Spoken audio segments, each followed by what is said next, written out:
Kesepuluh, selalu berharap mati syahid. Rasulullah Shallallahu Alaihi Wasallam bersabda, siapa saja yang benar-benar memohon kepada Allah agar mati syahid, Allah pasti akan mengangkat dirinya pada kedudukan para syuhada meski ia mati di atas tempat tidurnya. Hadis riwayat Muslim. Ke-11, selalu menyadari bahwa tobat itu jauh lebih nikmat daripada maksiat.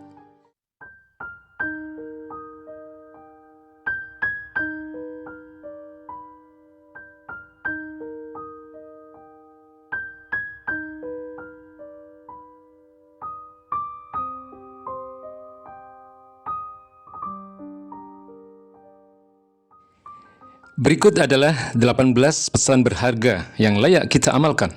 Pertama, selalu menunaikan sholat-sholat fardu, khususnya Isya dan Subuh berjamaah di masjid. Rasulullah Shallallahu Alaihi Wasallam bersabda, sungguh, sholat yang paling berat dilakukan oleh orang-orang munafik adalah sholat Isya dan sholat Subuh berjamaah di masjid. Andai saja mereka tahu betapa besar pahala kedua sholat tersebut, pasti mereka akan melaksanakan kedua sholat tersebut secara berjamaah di masjid, meski mereka harus datang dengan cara merangkak. Hadis riwayat Muslim. Kedua, selalu menjaga keselamatan diri. Imam Ibnu Battah rahimahullah berkata, orang yang paling bisa menjaga keselamatan dirinya adalah orang yang paling bisa menjaga lisannya, yang paling menyibukkan diri dengan urusan agamanya, dan yang paling bisa meninggalkan hal-hal yang tidak berguna bagi dirinya. Ketiga, jangan sampai berpaling dari Allah Subhanahu wa Ta'ala. Imam Hasan Al-Basri rahimahullah berkata, di antara tanda Allah berpaling dari hambanya adalah dia menjadikan hambanya itu sibuk dengan hal-hal yang tidak berguna bagi dirinya.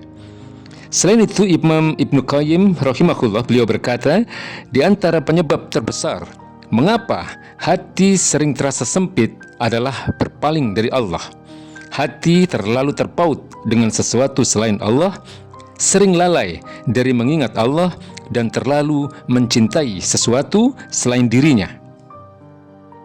Keempat, memiliki kebiasaan yang baik dan istiqomah di dalamnya. Rasulullah Shallallahu Alaihi Wasallam bersabda, jika seorang hamba sakit atau sedang melakukan safar sehingga terhalang melakukan amal saleh yang biasa ia lakukan, maka itu akan tetap dicatat untuk dirinya pahala atas amal salehnya yang rutin ia lakukan saat mukim atau tidak sedang safar dan saat sehat. Hadis riwayat Bukhari dan Ahmad. Kelima, jangan menjadi orang bodoh.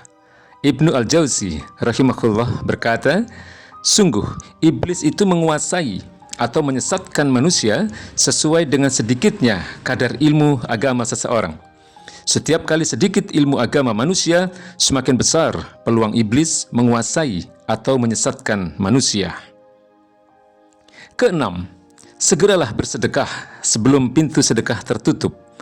Rasulullah Shallallahu Alaihi Wasallam bersabda, bersedekahlah kalian segera, sebab sungguh akan datang kepada kalian suatu zaman saat seseorang berjalan dengan membawa harta yang hendak ia sedekahkan, tetapi ia tidak menemukan seorang pun yang mau menerima sedekahnya karena dia tidak butuh terhadap sedekah. Hadis riwayat Bukhari. Ketujuh, jangan menghalangi diri dari hidayah Allah Subhanahu wa Ta'ala.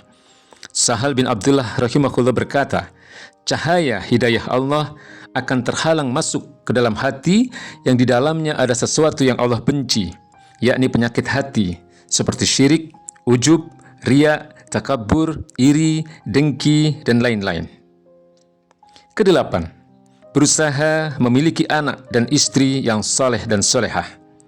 Imam Al-Qurtubi rahimahullah berkata, tidak ada sesuatu yang lebih menyejukkan pandangan mata bagi seorang mukmin selain menyaksikan istri dan anak-anaknya senantiasa taat kepada Allah Azza wa Jalla.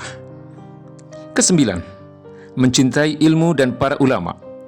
Imam Ibnu Qayyim rahimahullah, beliau berkata, siapa saja yang mencintai ilmu dan ahli ilmu, yaitu para ulama, maka sungguh dia telah mencintai apa yang Allah cintai. Kesepuluh, selalu berharap mati syahid. Rasulullah Shallallahu Alaihi Wasallam bersabda, siapa saja yang benar-benar memohon kepada Allah agar mati syahid, Allah pasti akan mengangkat dirinya pada kedudukan para syuhada meski ia mati di atas tempat tidurnya. Hadis riwayat Muslim. Ke-11, selalu menyadari bahwa tobat itu jauh lebih nikmat daripada maksiat. Imam Ibnu Qayyim rahimahullah berkata, andai pelaku maksiat tahu bahwa nikmat dan bahagianya taubat itu berlipat-lipat rasanya melebihi nikmat dan bahagianya maksiat, ia pasti akan bersegera taubat daripada tetap larut dalam nikmatnya maksiat. Ke-12, selalu menyadari bahwa hidup mulia itu hanya dengan Islam. Sayyidina Umar bin Khattab radhiyallahu anhu, beliau berkata, sungguh kami dulu adalah bangsa yang paling hina. Lalu Allah Subhanahu wa Ta'ala memuliakan kami dengan Islam. Karena itu, tatkala kami mencari kemuliaan tanpa Islam, yang dengan Islam itu Allah telah memuliakan kami, Allah pasti akan kembali menghinakan kami. Hadis riwayat Al-Hakim. Ke-13, jangan sekali-kali mengikuti hawa nafsu. Imam Ibnu Qayyim rahimahullah berkata, seorang hamba jika biasa mengikuti hawa nafsunya, maka pendapat dan pandangannya pasti rusak. Dia akan memandang baik hal yang buruk dan memandang buruk hal yang baik. Akhirnya, kebenaran dan kebatilan menjadi rancu pada dirinya. Ke-14, belajar adab sebelum ilmu. Imam Al-Auza'i rahimahullah berkata, pelajarilah dulu kejujuran atau adab sebelum engkau mempelajari ilmu. Ke-15, selalu siap menolong orang lain.